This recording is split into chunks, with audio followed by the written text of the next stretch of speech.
Voilà. Alors, Boker Tov, Boker Tov, j'espère que vous allez bien. Donc voilà, on se retrouve pour notre cours du dimanche sur, la tfila, sur la prière. Et donc il reste le cours d'aujourd'hui et je pense, j'espère, si Dieu veut, le cours la semaine prochaine et vous aurez terminé toute la tfila et j'ai compté, on aura fait 19 cours. Oh, c'est magnifique avec tous les cours qu'on a eu cette année sur les télim et cetera, c'est vraiment, voilà.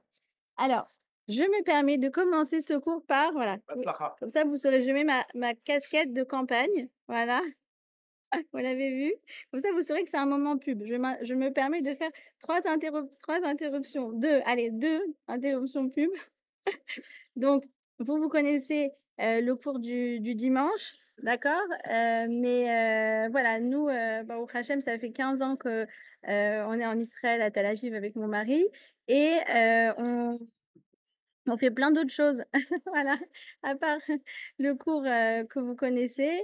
Ça fait 15 ans, qu'on organise des cours de Torah. Ça fait, donc 11 ans qu'on a monté le premier centre communautaire pour les francophones, voilà et qu'on organise donc, des shabbats, c'est un lieu de rencontre et ça fait aussi 11 ans qu'on organise tous les matins l'étude pour les gens de tous les âges, de tout horizon, de tout niveau. Celui qui veut, il vient aux 7 clés et il y a il peut trouver une Ravouta et en général, il y en a qui sont là depuis 10 ans, il y en a qui ont progressé comme ça, il y en a qui ont appris l'hébreu comme ça. On leur a dit: «Allez, toi, on te met une Ravouta en hébreu», «Mais je parle pas hébreu», «Mais si, comme ça, tu vas apprendre».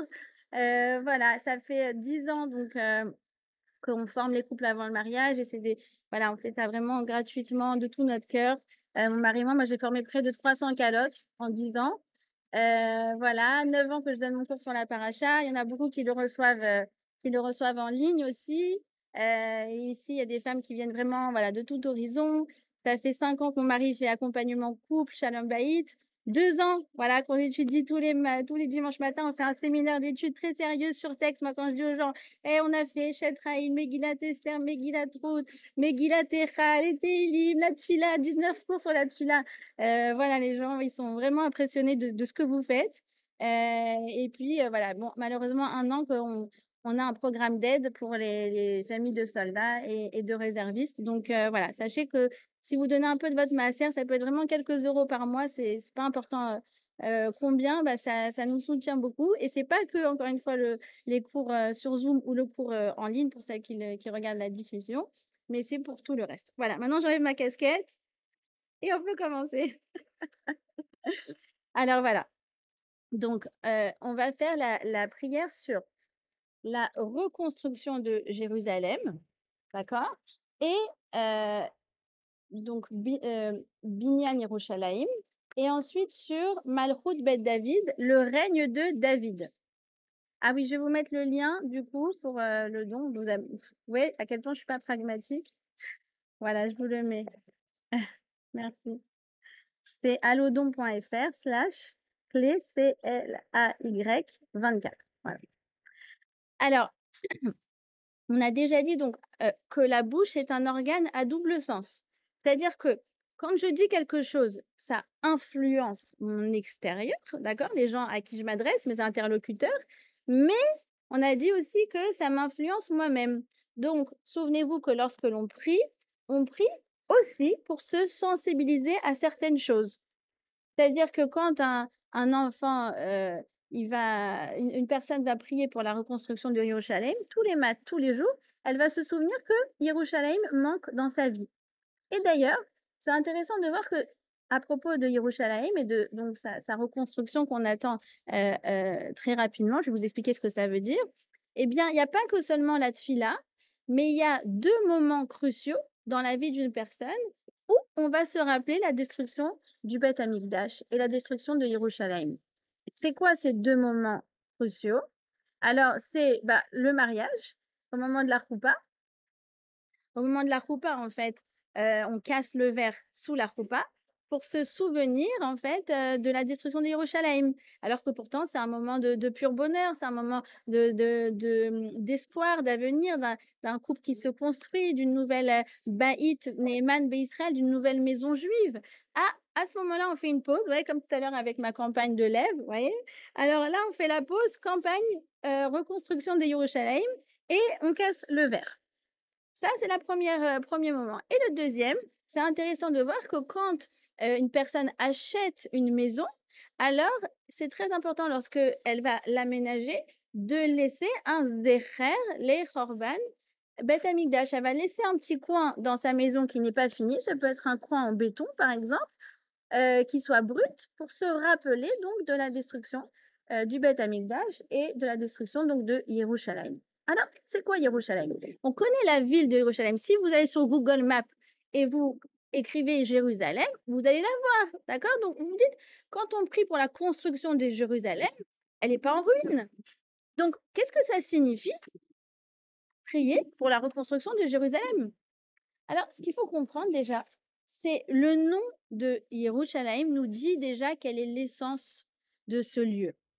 C'est la contraction entre 2 mots qui sont Yéré. Yéré, c'est la crainte et Shalem, c'est la shlemut. C'est l'harmonie. Là-bas, il y avait une harmonie parfaite. Yéré, donc entre l'homme et le divin, d'accord? La hirat shamaïm. Et Shalem, c'est la shlemut, il y avait une harmonie merveilleuse entre les hommes. Ça veut dire sur le plan vertical et sur le plan horizontal, si vous voulez, d'accord? Donc les gens étaient parfaitement bien alignés avec le divin, avec le spirituel, on va dire, et aussi du point de vue, social, individuel et humain, d'accord? Et nous dit le Talmud dans, Kedoshim, donc page 69 pour celles qui veulent aller vérifier, Hamoud Aleph, c'est écrit que Yerushalayim est le point le plus élevé du globe. Alors vous allez me dire: «Ah bah, non, le point le plus élevé, c'est peut-être l'Himalaya, c'est peut-être, je sais pas, le Mont Blanc», enfin voilà, c'est une montagne, quoi. Alors évidemment, vous l'avez bien compris, que ce n'est pas le point le plus élevé au niveau, sémantique, au niveau géographique, mais c'est le lieu le plus élevé dans le sens où il est le plus proche du ciel en termes de communication. Et vous connaissez sûrement cette blague de, quelqu'un qui veut appeler, qui veut parler à Dieu et bref, il cherche plein d'endroits et cetera et ça coûte très, très cher quoi. 1 heure pour parler avec Dieu, oh c'est 1 000 € de l'heure, ah c'est 2 000 € nin jusqu'à ce qu'il arrive au cotel et là on lui dit: «Bah, c'est gratuit monsieur». «Ah bah, pourquoi c'est gratuit?» «Bah, ici c'est une communication locale, c'est là». C'est ça. C'est le point le plus élevé dans le sens où on communique, on le ressent en fait. C'est très, très palpable. Il suffit juste d'arriver à Yerushalayim que notre neshama, elle va percevoir des choses qui outrepassent l'intellect. C'est très, très puissant. Et pour même moi qui habite finalement à 1 heure de route de Yerushalayim, je peux vous dire qu'à chaque fois que j'y vais, je ressens la même chose. Et donc, c'est en termes de communication et en termes de vision. Cette ville permet à l'homme de voir des choses d'une manière qui est plus en accord avec le Hémet, avec la Torah, avec l'essentiel. Alors, Yerushalayim a toujours été, c'est écrit dans Bereshit Rabbah, un phare pour le monde entier. Parce que c'est une ville qui abritait la lumière et qui diffusait la lumière. Or, depuis la destruction du temple, eh bien, cette lumière s'est obscurcie, pardon. Et ce n'est que lorsqu'elle sera reconstruite qu'elle va retrouver son éclat. Je ne sais pas si vous vous souvenez, c'est ce qu'on avait dit la semaine dernière, que le or, la lumière, quand la Torah parle de or, elle ne parle la plupart du temps pas de lumière dans le sens la lumière des photons.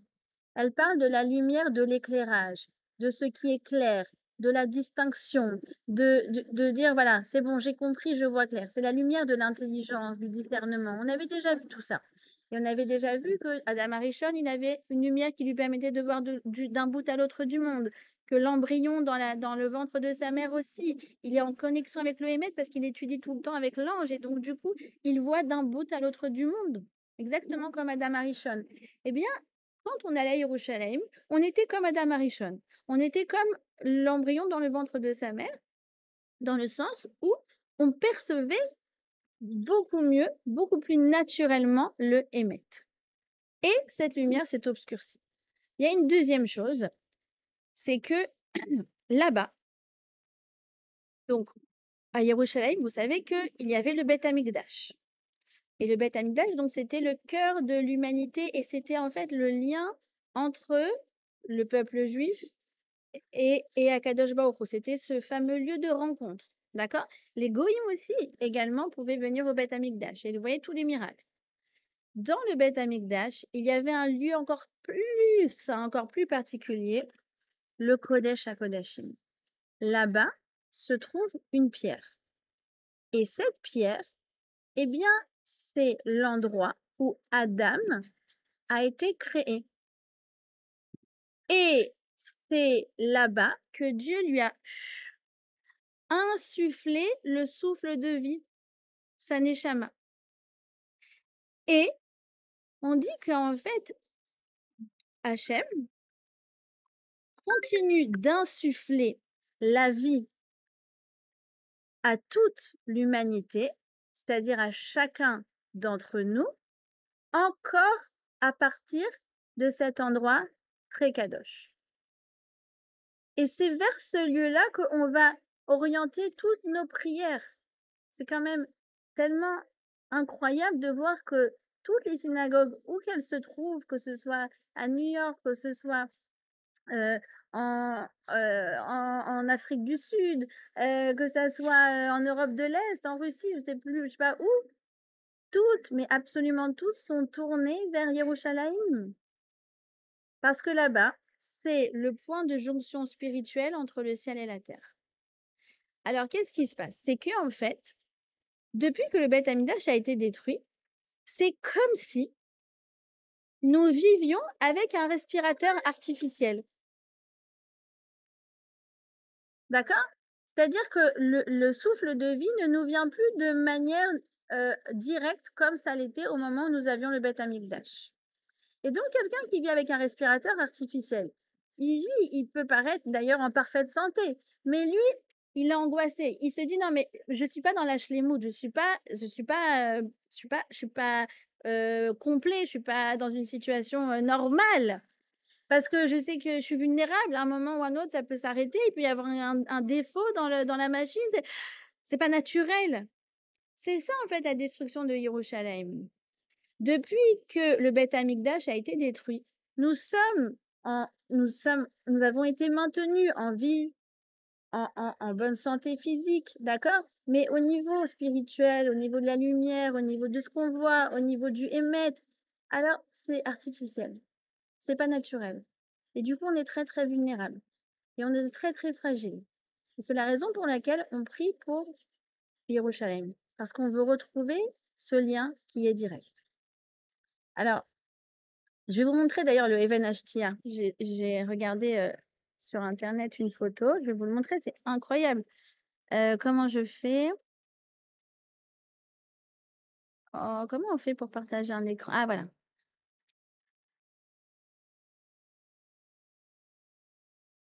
Vous voyez? Ils ont construit la mosquée tout autour. Vous voyez ou pas? C'est le Even HTR. Ça veut dire là où ils sont dessus sur le Kodesh HaKodashim. Vous voyez, là, on voit peut-être aussi un peu mieux parce que c'est de profil. Vous voyez comment elle a été construite? Le sol, c'est le Even HTR. C'est des photos actuelles hein, là, contemporaines, quoi.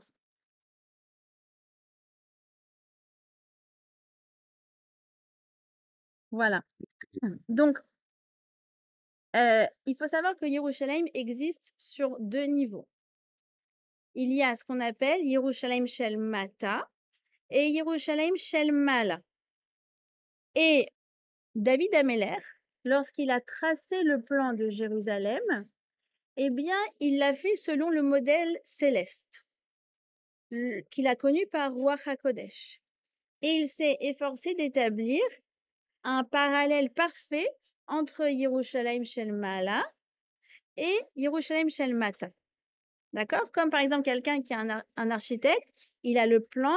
Ah, c'est bon, maintenant que j'ai le plan, je vais construire en fonction du plan.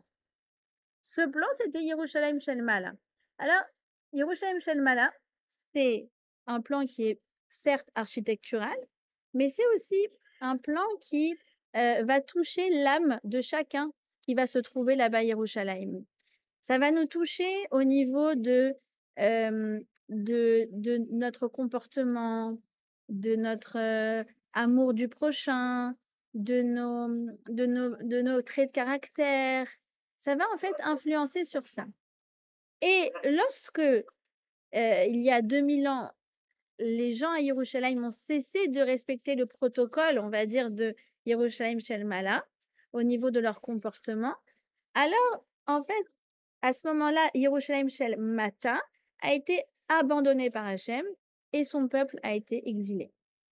Et de nouveau, lorsqu'on va atteindre le niveau spirituel de Yerushalayim Shel Mala, et je vous dis qu'on est vraiment en chemin, on est vraiment, vraiment, vraiment au bout. Moi, je ne vois personnellement que des tzadikim et que des tzadikot.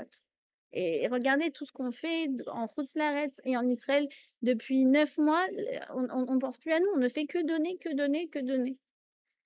Alors, on y est, on y est. Alors, Bezrat Hachem, Dieu va bientôt venir pour y résider.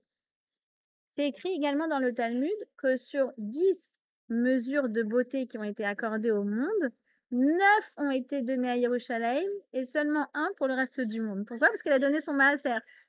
Vous voyez? Elle a donné 10% au reste du monde. Alors, effectivement, il ne fait aucun doute que Jérusalem a été, au moment de sa gloire, un chef-d'œuvre d'architecture et de beauté et d'esthétisme. Il y a tout le Talmud Baba Kama qui en fait des descriptions incroyables.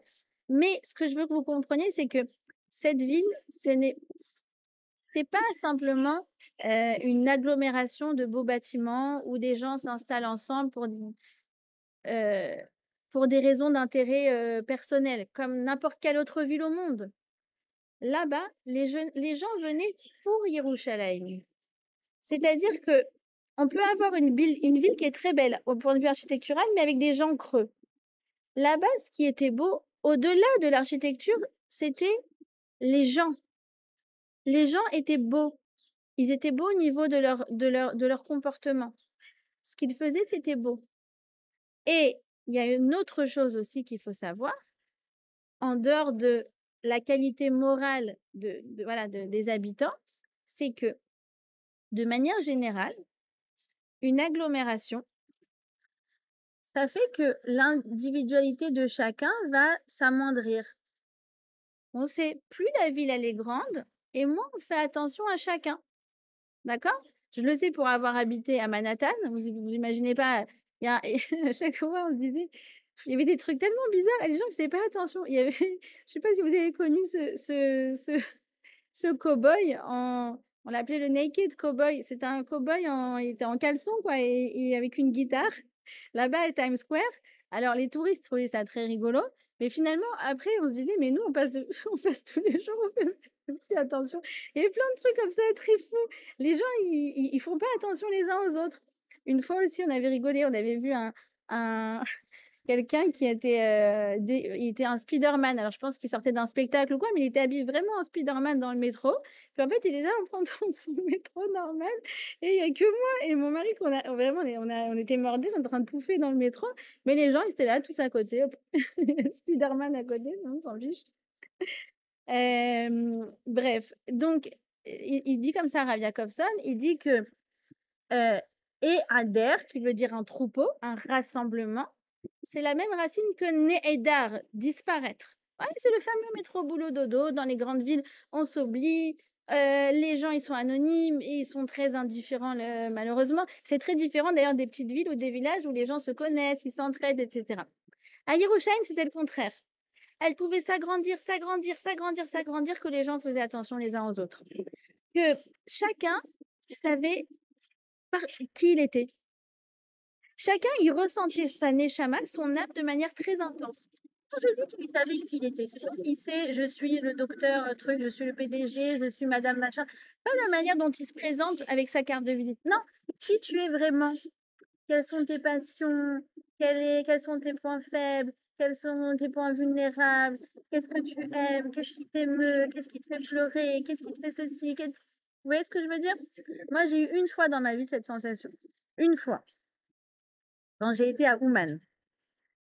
Alors c'est vrai qu'on dit que à Ouman, là où il est enterré Rabbi Nachman sur le Tzioun, une enfin voilà, il y a une connexion avec Yerushalayim. Jusqu'à y avoir été, j'étais très, dubitative, parce que moi je suis toujours très sceptique, j'attends de voir pour être d'accord, on va dire. Mais, quand j'y étais, c'était incroyable. J'avais plus de carte de visite, j'avais même plus comment me présenter, j'étais complètement j'avais l'impression, voilà, d'être, plus qu'un morceau de Neshama. C'est très spécial à vivre et c'est encore plus spécial et difficile à retranscrire, mais une fois dans ma vie, j'ai ressenti ça. D'accord? Et ben, à Yerushalayim, c'était comme ça. C'était tout le temps comme ça. Les gens étaient connectés à eux-mêmes. Peu importe si la ville s'agrandit, ils étaient connectés à eux-mêmes. Rachid dit aussi, qu'est-ce qui était de très, très beau à Yerushalayim, c'est que si une personne était accablée, elle venait au Beth Amikdash et elle ressortait revigorée. Et sachez une chose, c'est que donc nous, nos prières à Yerushalayim, quand on allait au Beth Amikdash, elles étaient entendues. C'est très rassurant. C'est très, très rassurant. En fait, il y avait l'autel et là-bas, on pouvait poser des questions et en fonction de la fumée que le sacrifice allait émettre, on avait une sorte de réponse. C'était pas toujours une réponse positive. C'est pas que Dieu exauçait toutes les choses qu'on demandait là-bas. Mais, vous savez, c'est comme parfois, il t'a répondu, il t'a dit non, mais il t'a répondu. Toujours, toujours, toujours, toujours. Et on dit même quelque chose d'assez incroyable, et je vais vous raconter une histoire à propos de ça d'ailleurs, que les non-juifs, lorsqu'ils faisaient une prière là-bas, ils étaient systématiquement exaucés. C'est une demande de Shlomo Améler. C'est le roi Salomon qui a demandé ça à Dieu et Dieu lui l'a accordé. Pourquoi? Parce que le roi Salomon, il dit: «Moi, je les connais les juifs. Même s'ils demandent 10 fois, 15 fois et que tu leur accordes toujours pas, ils seront en lien avec toi, Hachem. Parce que c'est entre nous et Hachem, c'est un amour qui est inconditionnel. Par contre, un non-juif, il vient et quoi? Il a demandé, 10 000 €, il les a pas eus, il va dire: «Bon, bah, c'est quoi ça?» D'accord? Vous avez compris la différence? Alors je vous raconte une histoire qui est arrivée il y a environ 10 ans, 10-12 ans. À donc un ami de mon mari que vous connaissez peut-être, il s'appelle Jérémy Bérébi. Vous connaissez peut-être parce que c'était quelqu'un qui était dans la high-tech et bon aujourd'hui il est à Avrer, il étudie à temps plein et à l'époque donc il avait monté une start-up, avec, quelqu'un de donc un non-juif, qui était venu, avec qui il s'était associé de France. Et puis bref, les affaires ont été mal parce que, Google ils avaient, complètement baissé sur le moteur de recherche, d'accord? Ils avaient un peu «saboté» entre guillemets. Bon bref, il raconte toute l'histoire et du coup, je crois que c'était la boîte, ça s'appelait Zlio, voilà, Zlio et quelque chose qui était très, très prometteur parce que c'était vraiment l'ancêtre, des commerces, en ligne, des boutiques en ligne, pardon, comme Wix, tout ça. Alors finalement, ça a dégringolé, plus personne n'utilisait le produit et du coup, en fait, ils ont dû déposer le bilan. Alors, ils sont venus donc lui, son associé, il est venu de France pour signer, les papiers, fermer la boîte et cetera et là, Jérémie lui dit: «Écoute, je te fais un conseil, tu es déjà en Israël, va au Kotel, va voir là-bas, va voir les vrais juifs, on va dire, enfin, voilà, va voir le les juifs, que tu recherches quoi, t'imprégner un peu de cette ambiance de Gdoucha, de tout ça, c'est très, très spécial et puis là-bas, tu peux même faire des prières. «À quoi? Mais je peux faire des prières à Dieu?» «Mais oui, bien sûr, Hachem, il écoute tout le monde» et cetera et cetera. Il va et effectivement, donc il passe la journée, là-bas, il va au Kotel et cetera. Il sort du Kotel. Quelques minutes plus tard, il reçoit un coup de fil. Quelqu'un lui dit: «Voilà, est-ce que avant de prendre l'avion, vous voulez, venir voir une start-up?» Alors il a dit: «Oui, j'ai encore quelques heures avant de prendre mon avion, je vais venir» et donc il y va et finalement il rencontre, les entrepreneurs, tout ça, puis il trouve le produit très intéressant et donc il décide d'investir dedans. Il prend, je crois, je sais pas 10-15-20 de la boîte, je me rappelle plus et bah, figurez-vous que cette boîte, c'est devenu Wix. Alors, je sais pas s'il y en a qui connaissent Wix, mais c'est genre, c'est plus qu'une licorne, quoi. C'est valorisé à plus d'1 milliard de dollars. Et voilà. Et c'était une prière au cotel, il ressort, quelqu'un l'appelle, tac, tac, tac, signe. Voilà. On l'envie pas du tout, d'accord? Baruch Hachem, tant mieux pour lui. Mais c'est juste pour vous montrer à quel point la promesse de Shlomo Ameler, elle a encore des réminiscences aujourd'hui. C'est pour la campagne, hein, excusez-nous, on est un peu fous aujourd'hui. Je remets ma casquette de campagne. Je l'ai prise en flagrant délit de ne pas être en train de vous demander de nous soutenir pour cette J'ai nouvelle fait année. j'ai Bezat fait, j'ai même mis ma Hachem. casquette, voilà. Mesdames, nous comptons sur les femmes d'Israël, Bezat Hachem, pour continuer à répondre à Allez, Torah, allez, Bezat d'accord, Hachem. voilà, c'est bon, on les a déjà assez saoulés aujourd'hui, voilà. Donc vous avez compris? Donc Heu heu, ça, c'est la force de Yerushalayim. C'est et ça, vous vous rendez compte, ça n'est qu'une réminiscence de tout ce que en fait, ce qu'on a vécu et ce que, Bezrat Hachem, on va revivre très, très prochainement et c'est pour ça il faut languir Yerushalayim. C'est pour ça que c'est dans la tfila. Parce qu'à chaque fois qu'on languit Yerushalayim, on la reconstruit avec nos ne serait-ce que nos kavanot, ne serait-ce que nos pensées. D'accord? Et c'est pour ça qu'on a 3 semaines pour pleurer, parce que chaque larme, elle reconstruit Yerushalayim. D'accord? Mais c'est un processus pas seulement de dire bla bla bla bla bla, mais de vraiment comprendre à chaque fois, waouh, qu'est-ce qu'on a perdu et qu'est-ce qu'on doit demander à retrouver. Vous avez compris? Bon, c'est Binyan Yerushalayim. C'est la reconstruction de Jérusalem. Pardon, le Malrout Bet David, pardon, le règne de David. Alors, on va demander en fait dans cette bracha quoi? Bien, la délivrance, la royauté du Mashiach ben David. Alors vous savez que dans la délivrance, il y aura 2 Mashiach. Le premier ce sera Mashiach ben Yosef et après ce sera Mashiach ben David.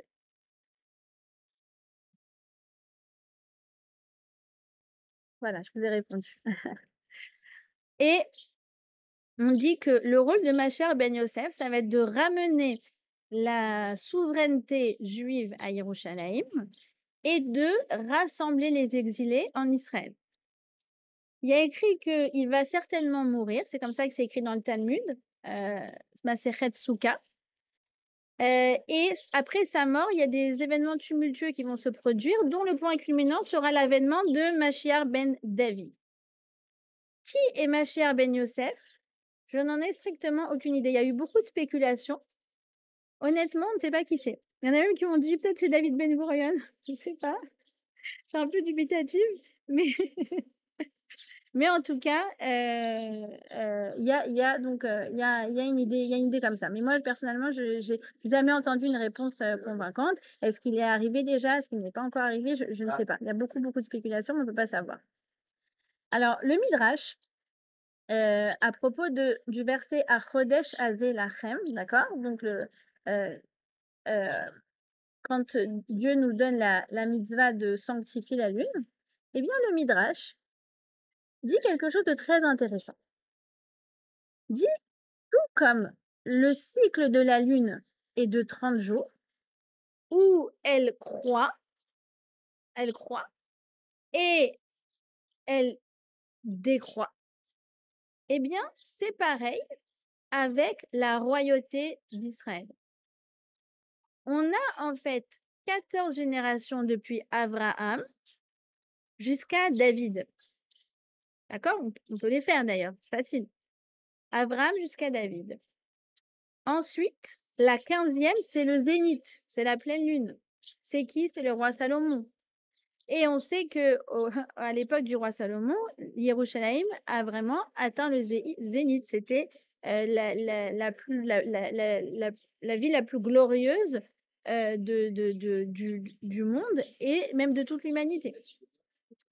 À partir de Shlomo, ça a commencé à décroître. Bon, il suffit juste de lire le Tanakh. Vous lisez les Melachim, après Shlomo HaMelech, c'est vraiment, ça se dégrade énormément. Jusqu'à l'époque de Tzidkiyahu. Alors, Tzidkiyahu, c'est la destruction du premier temple. Et là, c'est écrit que, vous savez, les ennemis, Nebuchadnezzar, ils lui ont, crevé les yeux. D'accord? Donc ça, c'est vraiment, si vous voulez, la symbolique de la lune qui est quasiment, qui on la voit plus, en fait. Elle est, dans les presque disparue dans les ténèbres de l'exil et on ne sait plus depuis, dès lors, on ne sait plus qui descend de David. Je sais pas si vous comprenez? Ça veut dire, par exemple, aujourd'hui, quelqu'un est Cohen, on sait très bien, voilà, on a gardé la lignée de Aaron à Cohen. Avant aussi, on connaissait qui était de de la on va dire de la lignée, royale quoi, de la lignée du roi David. Et ben, en fait, ça s'est perdu, on ne sait plus qui en descend. Alors, il y a certains cas où oui, on sait, lui, il descend, heu bah, par exemple, voilà, le rabbi de Lubavitch. Pourquoi on a pensé que ça serait Mashiach ben, David? Parce qu'il descendait du Balatania, qui lui-même descendait du Maharal, qui descend de David Ameller, d'accord? Donc on sait des choses comme ça, mais c'est plus qu'on a, si vous voulez, le tout le groupe des comme on a le groupe des Kohanim, on n'a pas le groupe des Malachim, d'accord? Alors, chaque mois, qu'est-ce qu'on va faire? On va, faire, le samedi soir, une fois par mois, on fait Birkat Halevana. On va chercher la lune, il faut qu'elle soit dans une position de croissance et il faut qu'elle soit assez visible. C'est pour ça qu'en général, il y a qu'un soir, enfin un moment où on peut le faire, c'est que ça doit être après le 7 du mois jusqu'au 15. Après ça marche plus, ça décroît et avant le 7, c'est trop petit. D'accord? Et là, on va dire David, Melech Israël, Chai, Chai Vekayem. On va se souvenir, tu vois, c'est comme la lune. À un moment, oui, on sait que ça décroît, décroît, décroît, mais on n'a aucun doute que ça va finir par s'accroître de nouveau. Jusqu'à ce qu'on voit vraiment, véritablement, le visage de Mashiach. Alors, c'est écrit comme ça. Baruch ata Hashem, matzmiach keren Yeshua, qui fait germer la délivrance. Alors, pourquoi on dit matzmiach keren Yeshua? Alors, parce que le Le Ham Israël, il ressemble à un arbre qui a été abattu et dans toute sa splendeur. On n'a plus Yerushalayim, on n'a plus le Beth Amikdash, on n'a plus les voilà, on n'a plus le Kohen Gadol, bon bref, on n'a plus la royauté, on n'a plus tout ça. Il a été certes abattu, mais il n'a pas été déraciné et donc de là, de son abattement, va pouvoir germer de nouveau le tronc, les branches, les fruits et il va retrouver sa splendeur. Ça, c'est la première signification de matzmiar, faire germer. Il y a une deuxième explication. Eh bien, elle est à mettre en perspective avec la bracha d'avant. La bracha d'avant, on disait Baruch ata Hashem, boné Yerushalayim, qui construit Jérusalem. Et là, on dit qu'il fait germer Jérusalem. Enfin, le roi David, qui fait germer la délivrance. Alors, en fait, c'est construire et semer. Construire et semer sont 2 processus qui ont l'air, complètement contradictoires. Je construis, voilà, j'ai construit, une bibliothèque, j'ai construit un meuble, c'est bon, c'est fait, ça tient. Je le vois. On est dans le maintenant, on est dans le Kan ve'arshav, ici et maintenant. Et matzmiar, c'est germer. Germer, tu peux planter, tu verras peut-être tu verras quelque chose au bout, mais pas tout de suite. Ça prend du temps, c'est un processus. Et toute croissance, que ce soit celle du Ham Israël, toute délivrance, n'importe quelle délivrance, d'accord? Même la délivrance d'une femme qui va donner naissance, même la délivrance, de la Géoula, c'est toujours ces 2 processus en parallèle. Ça veut dire on construit, on avance, on se construit, on construit nos relations, on essaye de progresser, on essaye de faire avancer vraiment concrètement Machiach, on le fait avancer. Mais il faut pas oublier qu'il y a un autre processus en parallèle, c'est Matzmiyar. J'ai planté, j'ai fait une prière, j'ai pas vu le résultat. Et tu dis: «Mais attends, ça fait 2000 ans que tout le monde prie 3 fois par jour et quoi, on voit rien». Matzmiyar, c'est ça germe, ça germe. Ayez confiance. Même si on ne voit pas le résultat immédiatement, on finira par voir le résultat et on finira par goûter les fruits. Souvenez-vous de l'arbre là? qui est en train de voilà, on va finir par goûter les fruits de tout notre languissement et de tout notre, engouement. D'accord? Alors, j'aimerais juste voilà, je vais pas faire une explication de texte pour, Matzmiar, Keren, Yeshua. Je vais juste vous dire à quel point, en fait, on est en plein dedans.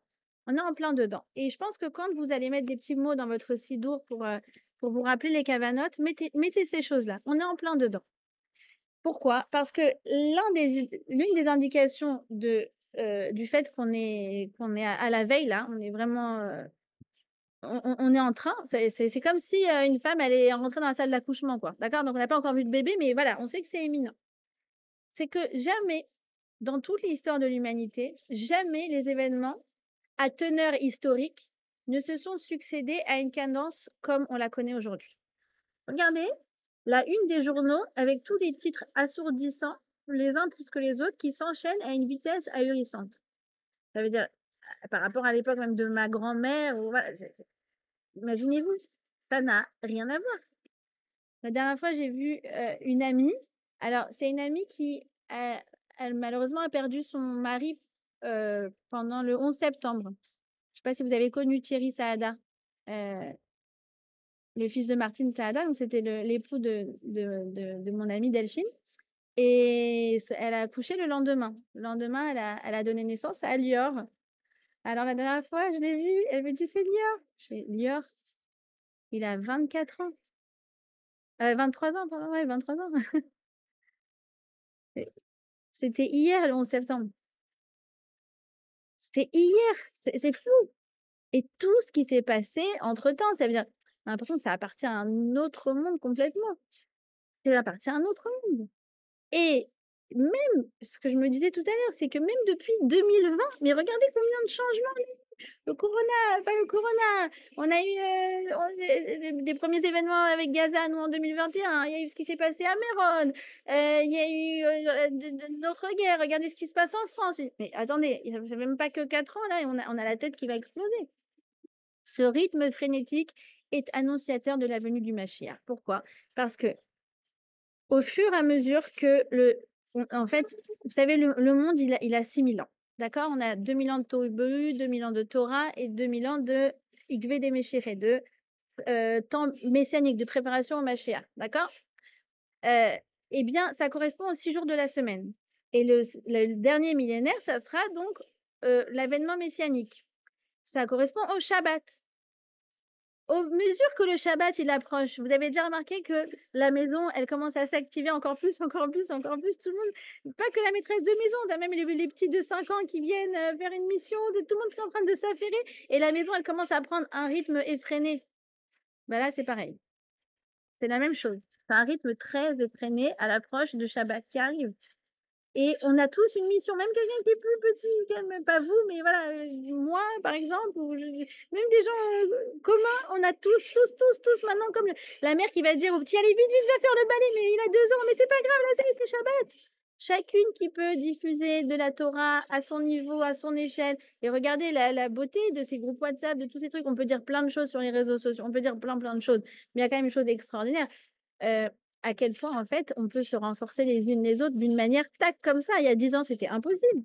Tu voulais faire passer un enseignement de Torah à 10 ans il y a 10 ans, à grande échelle, bah, vas-y, lève-toi de bonne heure. Aujourd'hui, n'importe qui peut faire passer une idée qui l'a sensibilisé. Alors voilà, je vous ai juste j'ai relu ce livre, avant de préparer le cours, hem, parce que je remets ma casquette, de campagne, voilà. Quand je vous donne un cours d'1 heure, c'est pas que 1 heure, c'est 3 heures de préparation. Je rigole. Alors voilà, ça, bon, c'est un must, hein. Je sais pas si vous l'avez, des jours approchent du Rav Tauber. Je sais pas s'il est encore édité, mais ça, c'est le genre de livre, vous voyez, on peut pas ne pas l'avoir dans sa bibliothèque, honnêtement. C'est tous les signes annonciateurs de Machiar, c'est écrit de manière, très facile, très, vraiment, c'est un plaisir, un grand, grand bon, c'est Rav Tauber, mais la manière dont il a fait, il a pas fait de manière théorique. Il a fait, comme ça autour d'une rencontre, entre un jeune et bref, c'est 3 générations. D'ailleurs, moi, je me suis beaucoup inspirée du style du Rav Tauber pour écrire mes 3 livres. Je les ai toujours faits comme ça, selon un modèle de quelqu'un qui, a de la connaissance et qui rencontre une personne qui est novice et comme ça qui fait passer les messages. D'accord? C'est comme ça dans ce livre-là. Alors il rapporte 15 signes qui sont dans le Masechet Sota, qui sont donc les signes que Mashiach est à la porte. Bon, le premier c'est Chutzpah Yazge. Chutzpah Yazge, c'est le culot, la chutzpah, d'accord? Donc il y aura plus de respect et la chutzpah, elle est, de plus en plus courante, quoi. C'est monnaie courante, voilà, et c'est de pire en pire. Bon, ensuite, Yoker Yamir. Alors ça, c'est un truc très bizarre. Il y a écrit il y a 2000 ans dans nos livres que il y aura de l'abondance, mais il y aura quand même, comment dire? Mais les prix vont se renchérir tout le temps. Et ça, que nos Chachamim aient écrit ça il y a 2000 ans, ça n'a aucun sens. Parce que s'il y a de l'abondance, alors les prix baissent. Mais si, vous avez compris? Et attendez, s'il y a de l'abondance, les prix baissent. Et en fait, ça va pas l'un avec l'autre, d'accord? Et si les prix sont chers, c'est qu'en général, il y a pas d'abondance. Mais là, de dire que tout est cher et que tout est en abondance, bah, vous voyez, c'est comme par exemple le fait que ils font en Europe les techniques des terres brûlées. Vous connaissez ça? Les agriculteurs, ils brûlent des tonnes et des tonnes de réserves de céréales, et cetera, au lieu de s'envoyer à des gens qui ont la famine. Ils les brûlent. Pourquoi? Pour maintenir, des prix artificiellement élevés. C'est hallucinant, d'accord? Et donc, Yoker Yamir, il y a de l'abondance, mais les prix sont chers. Et ça, tu dis: «Bah oui, c'est notre époque». C'est notre époque. Pourquoi? Parce qu'il y a de l'abondance, Baruch Hashem, Hachem nous a envoyé de la bracha, d'accord? Mais les prix sont chers. Pourquoi? Parce que les gens sont extrêmement cupides, d'accord? Les gens ne réfléchissent qu'en termes de revenus sur investissement, d'accord? C'est la religion de notre époque, retour sur investissement. Pas de morale, il y a pas de truc, retour sur investissement. Donc du coup, on essaye d'augmenter tant qu'on peut. Pourtant, il y a de l'abondance. Ensuite, addiction à la matière. Les gens sont très matérialistes, très, très matérialistes. Tu bon? Bah, ouais. Ensuite, quatrième chose, athéisme général. D'accord? Les gens deviennent athées. Ça fait qu'un siècle, hein, finalement, que on va dire les gens, la moyenne des gens, c'est de rejoindre, l'athéisme ou ils sont agnostiques. D'accord? Mais sinon, il y a normalement toujours des religions qui prévalaient, d'accord? Même le christianisme, ça fait 1 an qu'il est en déperdition totale, mais au moins ils avaient une religion. Non, là, c'est l'athéisme. Et l'athéisme au niveau gouvernemental et malheureusement même, voilà, le Gaon de Vilna, c'est pas le Talmud, mais le Gaon de Vilna dit qu'en Israël, un des signes de l'avènement du Mashiach, c'est justement que, au niveau gouvernemental, il y aura beaucoup, beaucoup de bâtons dans les roues dans le monde de la Torah, d'accord? Et que les leaders vont être, vont attaquer la Torah, d'accord? Ensuite, l'absence de réprimande, d'accord? On n'est plus capable d'en recevoir et on n'ose pas en donner. Oui, ouais. Aujourd'hui, tout est super, tout est génial, alors tant mieux, dans un sens, tant mieux parce qu'on a besoin de ça, d'accord? Je comment dire? Je décline pas du tout cette chose-là. On a vraiment, vraiment besoin de ça. Mais c'est encore une fois un signe annonçateur de notre temps, quoi. Il y a plus de morale, il y a plus de remontrances, il y a plus de gens qui disent: «Il faudrait que tu te remettes en question». Non, c'est, vraiment pas du tout, la mode. Ensuite, les lieux de rassemblement seront des centres d'immoralité. Bon, ça aussi, c'est au niveau physique, d'accord, ça veut dire au niveau, des voilà, de tous les sens, les clubs, les boîtes de nuit, les bidules, les machins, ça le monde n'a jamais connu ça à l'échelle que ce qu'on connaît aujourd'hui, même au niveau digital, d'accord? Malheureusement, en un clic, un gosse, il peut être, exposé à la pornographie en 2 minutes, d'accord? Donc ça, ce sont vraiment, des lieux de entre guillemets, de rassemblement, les pires qu'on puisse, imaginer, d'accord?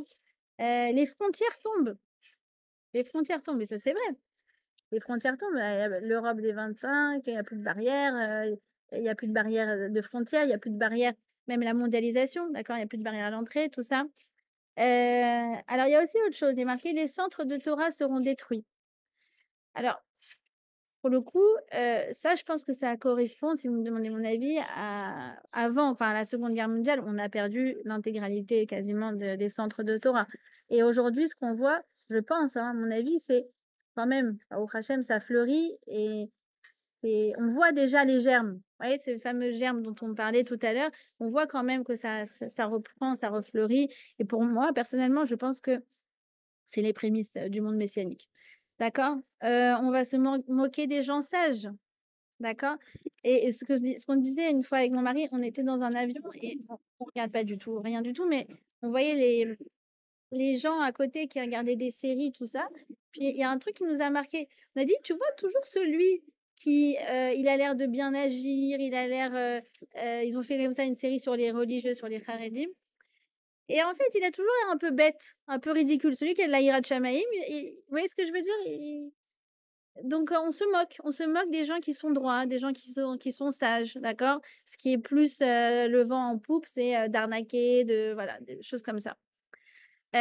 Bon, à Emet Nehederet, bah, la vérité disparaît. On sait plus qu'est-ce qui est vrai, qu'est-ce qui est faux, mais ça, j'ai même pas besoin de vous faire un dessin et avec les réseaux sociaux, chacun s'imagine qu'en fait, comme il reçoit que des choses de son groupe et de gens qui sont d'accord avec lui, alors il est sûr que ce qu'il dit, c'est le émet, émet, émet, émet et en fait, il y a qu'une partie de l'histoire et en fait, il se raccroche à ça, mais en fait, il a rien compris et on est tous confrontés à ça. Il y a plus de vérité. Il n'y a plus de vérité, d'accord? Et même, on sait plus qu'est-ce qui est vrai, qu'est-ce qui est faux, fake news, pas fake news, une image, peut-être qu'elle a été retouchée. Il y a quelqu'un qui nous a envoyé: «Regarde, Trump, il annonce l'allumage des bougies de Shabbat, à quelle heure c'est?» «Ah OK, c'est intéressant». Mais en fait, c'est un fake, ces gens avec l'intelligence artificielle, ils ont ils ont fait un truc comme ça de voilà, c'est un montage. Bon, OK, c'est intéressant, mais on ne sait plus. Honnêtement, on ne sait plus ce qui est vrai. On ne sait plus ce qui est vrai. On ne respectera plus les anciens, les aînés, on n'aura plus honte de rien. Et arrivera à la fin, donc c'est le 15e cycle, le 15e signe, où en fait, il y aura plus rien à faire. Il y aura plus rien à faire. À un moment, on va regarder les choses comme ça facilement, on va dire: «Akadosh Baruch Hu, on démissionne». Et là, nos sages nous disent: «Ça sera la clé de la Yeshua». Pourquoi? Parce que l'homme, et nous en particulier, on va ressentir qu'on ne peut plus sans Hachem. Et on va dire quoi? C'est cette fameuse phrase qui vient de ce traité Sota. En lanu al milei sha'en, ela al avinu shebashamayim. On n'a plus personne sur qui tenir, si ce n'est toi, Hachem. Et là, ça sera le début de la Yeshua. D'accord? Donc voilà, c'est vraiment quelque chose sur lequel on peut se renforcer.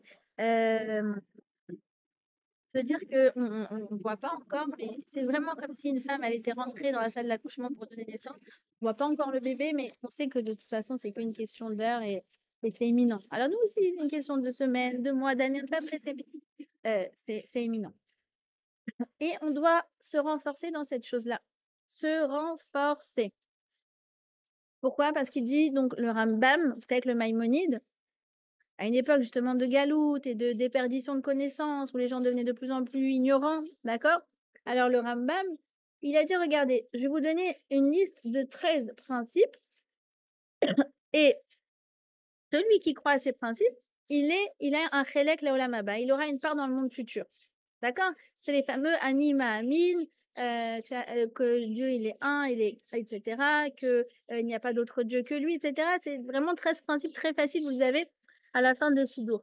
Pas dans le Pater Eliaou, mais dans en général les autres Sidour, vous allez les trouver et il dit que le Rav Pinkus, il dit au nom du Rambam que même si un juif n'est pas pratiquant, même s'il mange du porc, mais qu'il croit en ces 13 principes, alors qu'il sera sûr, il aura un chélek dans le Olam Haba. D'accord? Alors, un des principes, eh ben, vous le connaissez. Ani ma'amin be'emuna shelema be'viyat hamashiach ve'af al pi she'itmamea im kol ze achakelo bechol yom sheyavo. Je crois d'une foi parfaite et entière dans la venue du Mashiach et même quand bien même ça tarde, Afalpi, je continuerai à y croire et je n'en démords pas. Je ne me décourage pas. D'accord?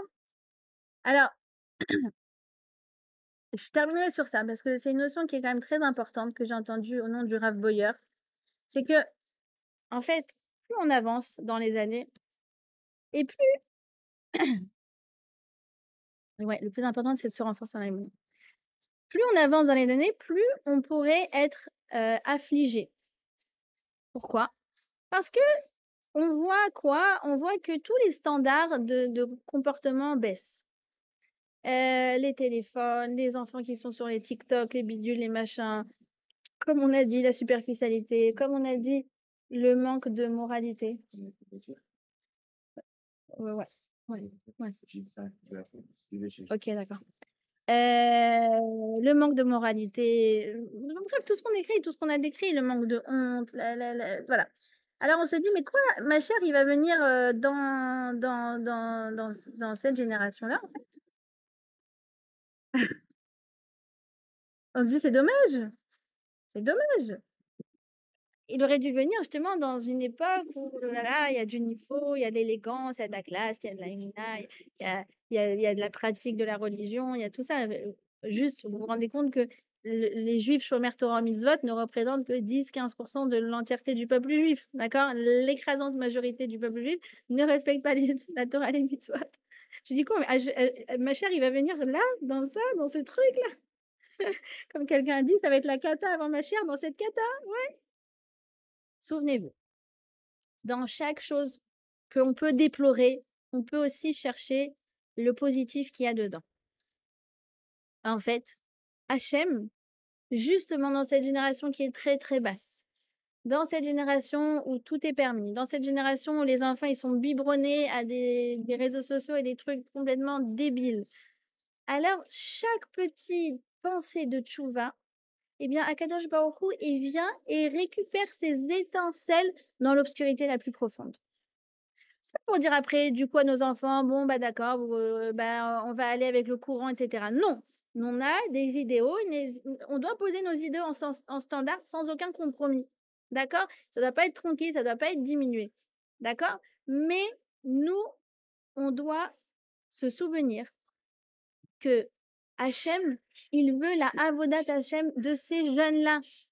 Avec toutes les tentations, avec tous les enjeux qu'ils vivent, toute la désolation qu'ils pourraient avoir, tu dis: «Attends, attends, attends, mais elle a voulu faire tchouva, alors qu'elle était tellement loin, en short à Miami, truc, à Ibiza, la la li la la la et elle veut faire tchouva, waouh! Mais ça, c'est de la monnaie en or, c'est pas des pesetas, c'est pas des c'est de l'or!» Donc, on ne doit pas se désoler de cette, descente. On doit se dire: «Ça recèle un potentiel d'amélioration de folie». On est tellement bas que même si tu montes un peu comme ça, waouh! Et ça donne du coup à tous l'opportunité de pouvoir monter un peu. D'accord? Donc, il dit Rav Yaakov on dit on est à la fin en fait. Vous savez, on est dans ce qu'on appelle Igvé des Meshiach. Ça veut dire c'est le talon du Mashiach. Le talon du Mashiach, ça veut dire quoi? Ça veut dire qu'en fait, Hachem, il est en train de former Mashiach, la tête, le cœur, les bras, le tronc, les jambes, tout y est. Tout y est. Il reste une chose à former, c'est son talon. C'est son talon. Et en fait, le talon, on le forme avec les choses qu'on piétine. Toutes les choses, on dit: «Ah, mais ça, c'est nul. Ah, quoi, mais la Torah, ouais, non, mais attends, il faut être frais, il faut être dans le vent, il faut être dans le coup, il faut être bidule, il faut être machin». Et là, tu dis: «Quoi, toi, tu piétines?» Justement, du fait qu'on piétine et que nous, on s'accroche, comme Yaakov, il a accroché le talon. Il a accroché le talon, bah, nous aussi, on s'accroche à ce Hémet. On s'accroche à ce Hémet. Et pour Hachem, ça a une valeur incommensurable. Et c'est ça, mesdames, c'est ça qui va faire venir Mashiach. C'est le cours du dimanche matin, c'est toutes les actions que l'on fait, moi, vous, parce que je suis sûre que, vous êtes, à la même enseigne et que vous vous activez aussi pour diffuser un maximum de Torah autour de vous et de renforcer, donner la tzedaka. Je sais, je sais, je sais. Donc chaque chose qu'on fait, vous pourrez croire: «Non, c'est rien, tu piétines, non». Mais en fait, ça, justement, dans un monde où tout est à la débandade, d'avoir justement toutes ces pensées de vouloir améliorer le monde, réparer le monde, rapprocher les Juifs, renforcer la Torah, mais pour Hachem, ça c'est voilà, on est en train de remplir les caisses, renflouer, renflouer les caisses et Bezrat Hachem, on sera assez riche pour pouvoir payer demander notre Mashiach et la reconstruction de Yerushalayim, Bezrat Hashem, de manière imminente. Amen. Voilà. J'avais aussi entendu une autre idée du Rav Boyer, juste je m'en rappelle maintenant. Il a dit un truc très mignon. Il a dit: «Vous savez pourquoi Mashiach il tarde?»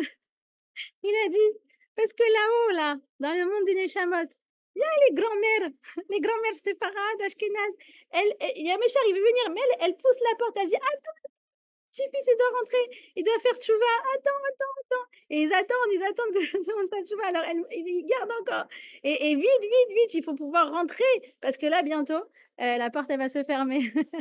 Voilà, j'ai trouvé ça très joli. Shavua tov!